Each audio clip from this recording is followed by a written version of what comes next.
दोस्तों, कई ऐसी खबरें आती है सामने भ्रष्टाचार से जुड़ी जिस पर सुप्रीम कोर्ट की तरफ से फैसला लिया जाता है कि ये फलाना भ्रष्टाचार के मामले में ये सजा जो है होनी चाहिए। उस जगह से उम्मीद इसलिए की जाती है, न्यायपालिका से उम्मीद इसलिए की जाती है क्योंकि जनता को भरोसा है इस बात पर कि बेशक भ्रष्टाचार का मामला हो या कोई और मामला, लेकिन हर ऐसे मामले में जिसमें न्याय मिलने की गुंजाइश बहुत कम होती है, न्यायपालिका की भूमिका महत्वपूर्ण साबित होगी ही होगी। लेकिन समझिए इस बात को, ये सवाल बहुत अब पेचीदा हो गया है, लेकिन ये पूछना पड़ेगा दोस्तों कि क्या हो अगर न्यायपालिका के जज के घर पर भारी कैश बरामद हो और उसको भ्रष्टाचार की श्रेणी में रखकर देखा जा रहा हो।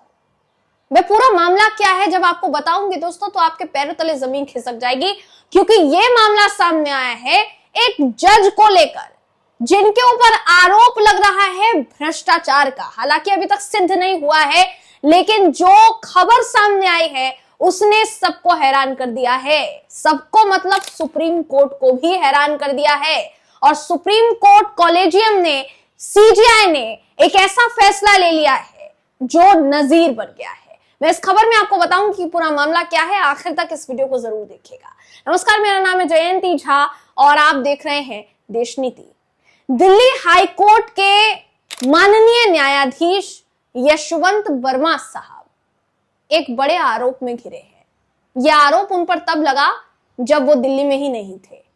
जिस समय उनके घर में आग लगने की खबर सामने आई और फायर ब्रिगेड के अधिकारी उनके घर में आग बुझाने के लिए पहुंचे तो उनके घर में भारी कैश बरामद हुआ। दोस्तों, ये मैं नहीं कह रही हूं, खबर का कहना है। आपके स्क्रीन पर इस समय वो खबर मैं आपको दिखा रही हूं जिसका कहना है कि दिल्ली हाई कोर्ट के न्यायाधीश यशवंत वर्मा के सरकारी आवास पर आग लगी।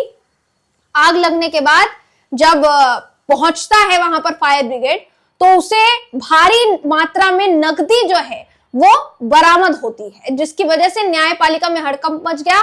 आनन फानन में मामला जाता है सीजीआई संजीव खन्ना तक, और संजीव खन्ना ने एक बड़ा फैसला ले लिया सबके साथ सहमति के बाद। ऐसा बताया जा रहा है दोस्तों, अभी तक इस पर इंप्लीमेंट जो है वो होगा या नहीं होगा आगे पता चलेगा, लेकिन फिलहाल के लिए ये जो फैसला है ये सबकी हैरानी का कारण जो है फिलहाल के लिए बनता हुआ नजर आ रहा है। देखिए, खबर का कहना है कि इस पूरे मामले के सामने आने के बाद मुख्य न्यायाधीश यानी सीजीआई संजीव खन्ना के नेतृत्व वाले कॉलेजियम की बैठक आनन फानन में बुलाई गई और कॉलेजियम को तत्काल प्रभाव से उन्हें ट्रांसफर करने का फैसला लेना पड़ा।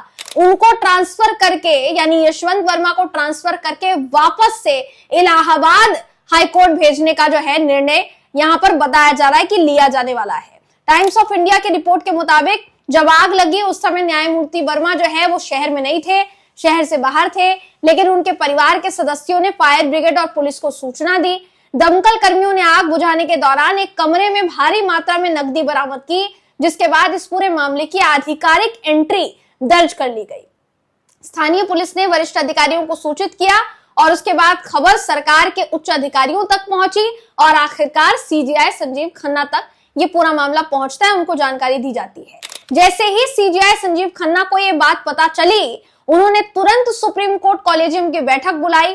कॉलेजियम ने सर्वसम्मति से न्यायमूर्ति वर्मा को दिल्ली हाई कोर्ट से उनके मूल हाई कोर्ट इलाहाबाद स्थानांतरित करने का, यानी ट्रांसफर करने का निर्णय जो है वो लिया। दोस्तों, मैं आपकी जानकारी के लिए बताना चाहूंगी कि मूल कोर्ट इसलिए कहा जा रहा है क्योंकि उन्हें कुछ साल पहले इलाहाबाद हाई कोर्ट से ही ट्रांसफर करके दिल्ली हाई कोर्ट भेजा गया था और अब ये खबर सामने आने के बाद उनको दिल्ली हाई कोर्ट से ट्रांसफर करके वापस से इलाहाबाद हाई कोर्ट भेजने का जो है निर्णय लिया जा रहा है। जैसा मैंने बताया, 2021 में वो दिल्ली आए थे, दिल्ली हाई कोर्ट में उनको भेजा गया था और अब ये इतना बड़ा फैसला जो है लिया गया है। इस पूरे मामले पर बहुत चिंता जताई जा रही है। वकालत में जितने भी लोग हैं, जितने भी लोग कॉलेजियम का हिस्सा हैं, उनके द्वारा बहुत इस पे हैरानी जताई गई है। साथ ही वकालत पेशे से जुड़े जितने लोग हैं, वकील हैं, उन्होंने इस पूरे मामले पर चिंता जताई है और साथ ही ये भी बताया है, ये भी कहा है कि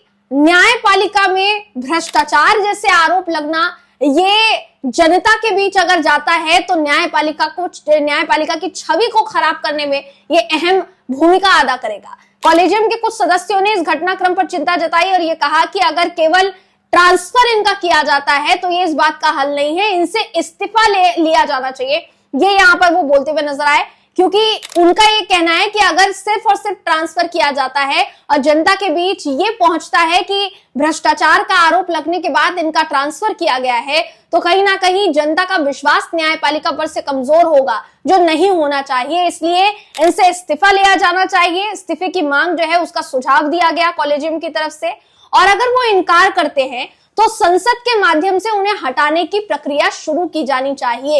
ये कॉलेजियम के जितने भी पैनलिस्ट थे उनकी तरफ से सुझाव जो है दिया गया। दोस्तों, संविधान के मुताबिक अगर आप इस पूरे मामले में अगर आप बात करेंगे कानून की, कि अगर किसी जज के ऊपर इस तरीके का आरोप लगता है, किसी न्यायाधीश के ऊपर इस तरीके का आरोप लगता है, तो क्या फैसला लिया जा सकता है। तो अगर आप इस पूरे प्रक्रिया की बात करेंगे, प्रोसेस की बात करेंगे, तो इसको लेकर 1999 में एक इन हाउस प्रक्रिया सुप्रीम कोर्ट की तरफ से तैयार की गई थी। किसी भी हाईकोर्ट या सुप्रीम कोर्ट के न्यायाधीश के खिलाफ अगर भ्रष्टाचार, अनियमितता या कदाचार के आरोपों की जांच की जाती है तो 1999 में सुप्रीम कोर्ट द्वारा इन हाउस प्रक्रिया तैयार की गई थी। और ये प्रक्रिया जो है, इस प्रक्रिया के तहत सीजेआई पहले संबंधित न्यायाधीश से स्पष्टीकरण मांगते हैं। यानी इस मामले में भी हो सकता है कि स्पष्टीकरण के लिए, सफाई के लिए सीधे तौर पर संपर्क किया जाएगा न्यायमूर्ति वर्मा से, और जवाब अगर संतोषजनक नहीं हुआ, अगर सेटिस्फाइंग जवाब उनका नहीं हुआ, तो ये मामले की गहन जांच की जरूरत जो है उसको महसूस कराता है। यानी मामले की गहन जांच जो है वो की जाएगी। सीजेआई सुप्रीम कोर्ट के न्यायाधीश और 2 उच्च न्यायालयों के मुख्य न्यायाधीश की एक इन हाउस जांच समिति गठित कर सकते हैं। इस मामले में ये होता है कि नहीं होता है दोस्तों, ये आगे आने वाला वक्त बताएगा।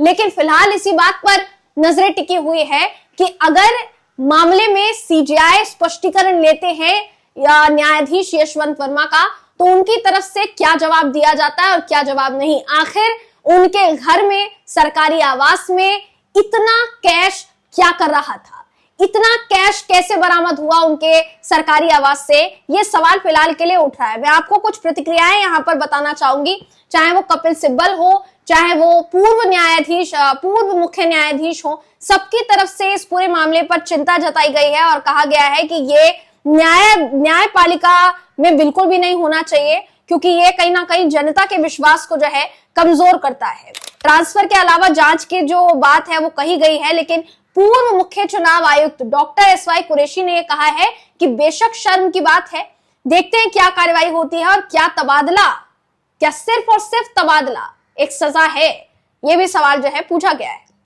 इसके अलावा दिल्ली हाई कोर्ट के जज ट्रांसफर मामले पर वरिष्ठ वकील हैं कपिल सिब्बल, दिग्गज वकील माने जाते हैं। इनकी तरफ से कहा गया है कि मुझे मामले की बारीकियों की जानकारी नहीं है, लेकिन निश्चित रूप से न्यायपालिका के अंदर भ्रष्टाचार का मुद्दा बेहद गंभीर मुद्दा है। इसलिए मुझे लगता है कि अब वक्त आ गया है कि सुप्रीम कोर्ट इस पूरे मुद्दे पर विचार करना शुरू करे कि नियुक्ति प्रक्रिया कैसे होनी चाहिए, इसे और ज्यादा ट्रांसपेरेंट होना चाहिए और ज्यादा सतर्कता बरतते हुए, ज्यादा सावधानी बरतते हुए ये सारी चीजें होनी चाहिए। तो ये चौंकाने वाली बात है दोस्तों, क्योंकि न्यायपालिका पर जनता भरोसा ही नहीं बल्कि अटूट विश्वास रखती है, और वो विश्वास तोड़ने का काम क्या ये एक मामला कर सकता है। अक्सर कई ऐसे बयान हमें सुनने को मिलते हैं, खासकर न्यायाधीशों की तरफ से, जो सवालों के बीच घिर जाते हैं। और अब इस तरीके की खबर सामने आना ये सबको हैरान कर गया है। हालांकि सीजेआई संजीव खन्ना साहब ने इस पूरे मामले पर बहुत ही जल्दी निर्णय जो है लिया, और जल्दबाजी तो देखिए नहीं कहा जाएगा, लेकिन सोच विचार करते हुए उन्हें वापस ट्रांसफर करने का फैसला लिया गया है। मगर सबकी निगाहें इस बात पर टिकी हुई है कि जो प्रोसेस अभी बताया जा रहा है कि एक पैनल का गठन किया जाएगा, जांच की जाएगी, वो इस मामले में होती है कि नहीं और कहां तक जाती है और कहां तक नहीं, ये देखने वाली बात होगी। कोई अपडेट निकलकर सामने आती है दोस्तों खबर पर, तो हम फिर हाजिर हो जाएंगे। फिलहाल इस खबर में बस इतना ही। आप इस पूरी खबर पर क्या सोचते हैं, आपकी क्या राय है, कमेंट करके हमें जरूर बताइएगा। अगली वीडियो में आपसे फिर मुलाकात होगी, तब तक के लिए नमस्कार।